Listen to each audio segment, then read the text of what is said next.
Hey students, welcome to fall late start classes. I just wanted to take a few minutes to welcome you and to go over a few things that you need to know. If you've been here before, or if you've been in one of our classes before, you probably know some of this stuff.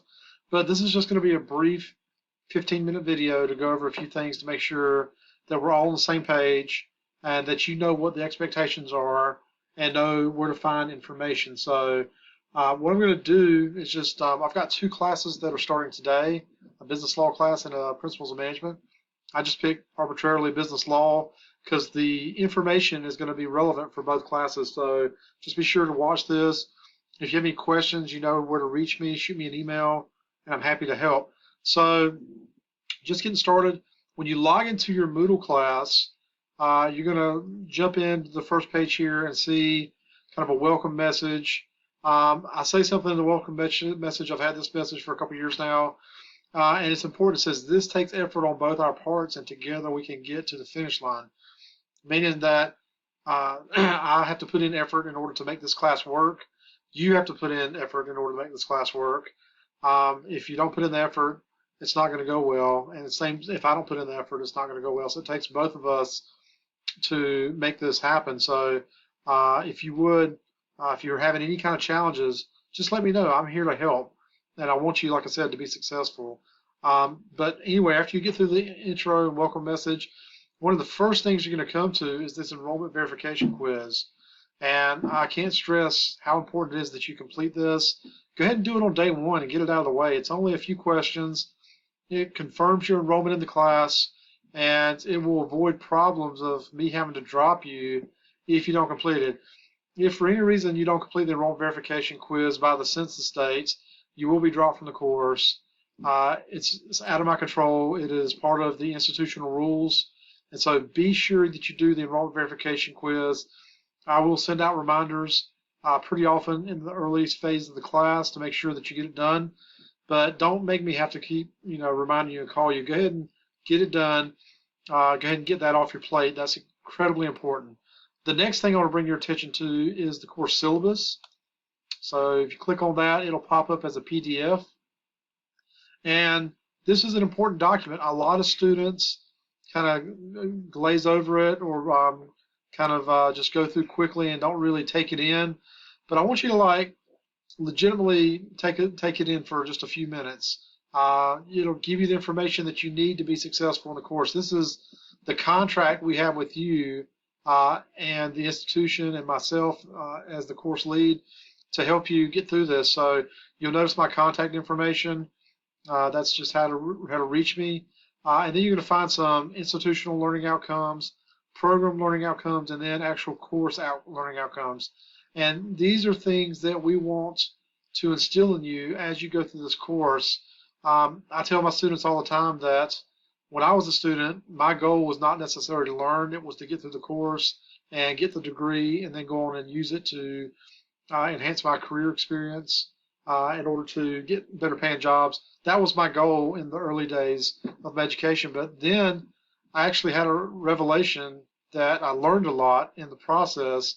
And then I realized that I could learn anything I wanted to, and it was an unlimited potential in order to learn things. And I still learn things every day, every week.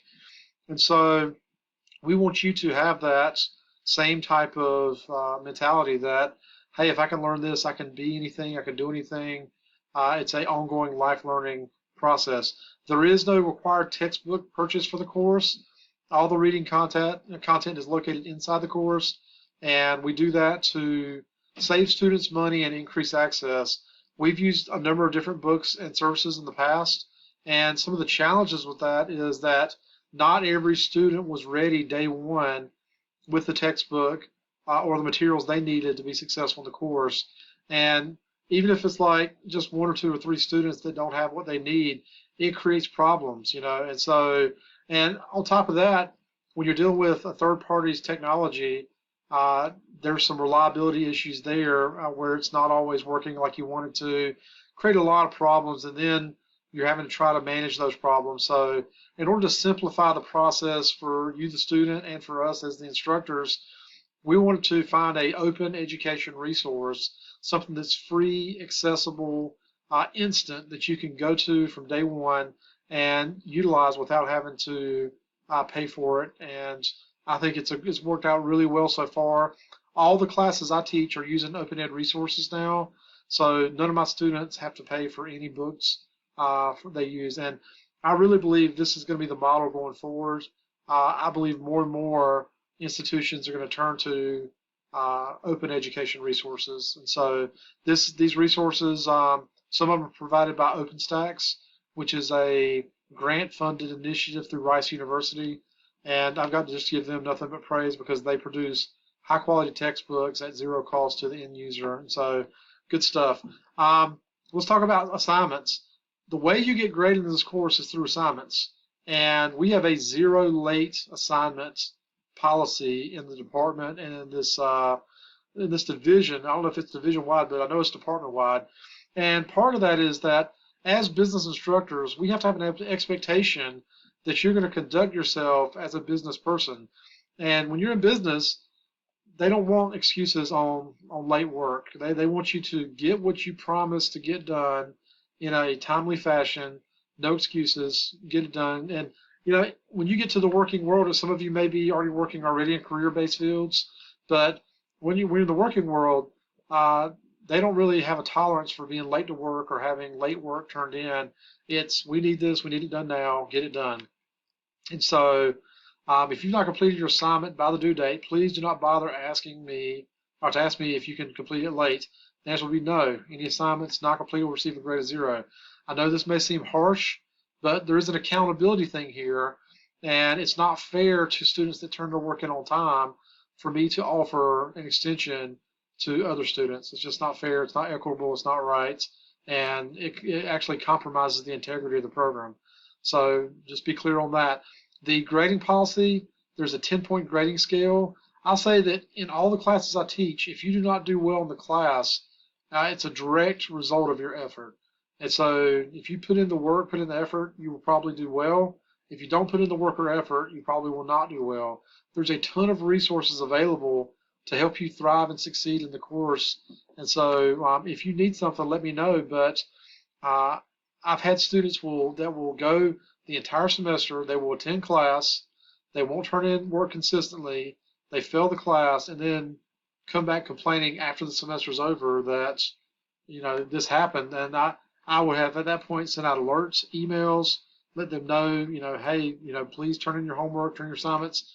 And, it's the student's responsibility, it's your responsibility to make sure these things are happening. So a brief word on academic integrity: do not be caught plagiarizing or cheating. If you're borrowing work, we have this plagiarism checker now, and it will scan all of your documents that you send through and give us a matching check. We had one last week pop up where a student submitted an assignment that was doing another previous course, but we had since changed the assignment. So this was basically, let's say we were asking for a student to report on Walmart for this assignment number 1 for chapter 3. Well, they turn in an assignment reporting on Krispy Kreme donuts. So Krispy Kreme donuts was 2 semesters ago. So we obviously know that student either probably borrowed that work from another student. And so these things, the integrity issues are not good. Don't put yourself in that situation where you're caught in an integrity issue. It's not good for you. It's not good for us. It's not good for anybody. So let's talk about COVID-19 real quick. Since you are in an online class, these rules will not apply to you as much unless you come to campus. So we are still in a mask mandate on campus as far as in the classroom and in public spaces. I'm not wearing a mask right now. I'm in my private office with the door closed, which is fine.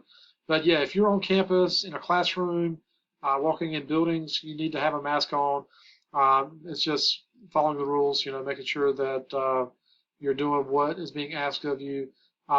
We haven't had a lot of trouble with students not complying. We have had some, and just don't put yourself in a situation where you're having to deal with that kind of issue. I mean, it's just better just to wear the mask and be done with it. There's more information on the syllabus about that. I'm not going to speak a lot about this as far as students with disabilities, non-discriminatory statement, and audiovisual recordings. I do try to offer, for in-class, I try to record most of my lectures, And I do that so I can share them with my online students so you can hear what we talked about in class, which is the name of the podcast that I use to put out these lectures. But if for some reason you were in a physical class of mine or in an in-person meeting, I have no problem with you recording it. That's kind of my discretion, but I want there to be transparency. I want people to know what was said. And beyond that, I like to teach beyond the classroom. So if I make a recording and post it online, I have people from around the world, different countries that have listened to these lectures, and that is interesting to me and a little gratifying to know that people in other places may be interested in what we talk about in class. So the main thing I want to get to on this page is the attendance policy. So this is crucial for online students as well as seated students, but you have to turn in work within a rolling 14 days, meaning that if you go and turn in a month's worth of work and don't show up in class to turn in work within a 14-day period, you will be dropped from the class. And I've had a lot of confusion about this in the past, and there doesn't need to be confusion. It's pretty cut and dry. Yeah, if you're not present, if you're not turning in work, you will be withdrawn from the course. It's one of those situations where this is once again an institutional policy. You have to maintain a certain amount of attendance for financial aid reasons. It's all tied to the aid, so we have to maintain the integrity of the records, and we have to report on attendance. So I check attendance every single week, and if you run into a situation where you're running over on your attendance, yeah, you can and will be withdrawn from the course. And I say that just to give you a heads up. I don't want to withdraw you. My goal is for all my students to finish the class and finish it well. And if I can help you with that, that's what I'm here to do. And one way that I help is to tell you things to avoid. So make sure that you're doing your homework every week and turn it in weekly. Don't work ahead, or if you do work ahead, keep that on a device or on your computer, and just don't submit it until the week it's due. That's a good strategy. Tardy policy really doesn't apply because this is a asynchronous online class. Same thing with cell phone policy. If you are in a physical class, be respectful. Don't answer the phone in class. I don't mind if you have to step out in the hallway if this was a physical class to take a call, but just be respectful. Same thing with instructor emails. If you do need something, when you email me, make sure that you're telling me the exact question that you want addressed and the class that you're in, because I could have 5, 6, 7, 8 classes going at a time sometimes, and I don't always know exactly which class that you're talking about, and I don't always know about which assignment you're talking about. So say, this is me, this is the class I'm in, this is the exact question I have. Be able to spell that out.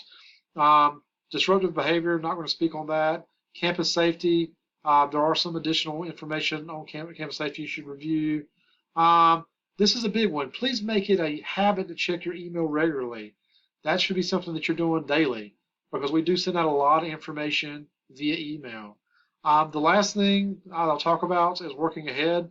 I've mentioned this already, but yeah, if you are working ahead, that's fine, but just make sure you're turning it in week to week.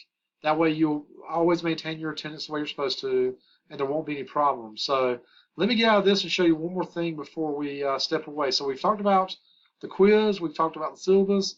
Let's talk about the schedule real quick. This is a great course schedule. I started using this format several years ago, and I've actually passed it along to several of my colleagues so that they could use it as well. I actually borrowed this from a colleague on another part of campus, and then we kind of adapted it and share it within our division. And so this format allows you to see kind of a heads up for the rest of the semester what's going on. You can see I've got enrollment verification quiz due the 17th.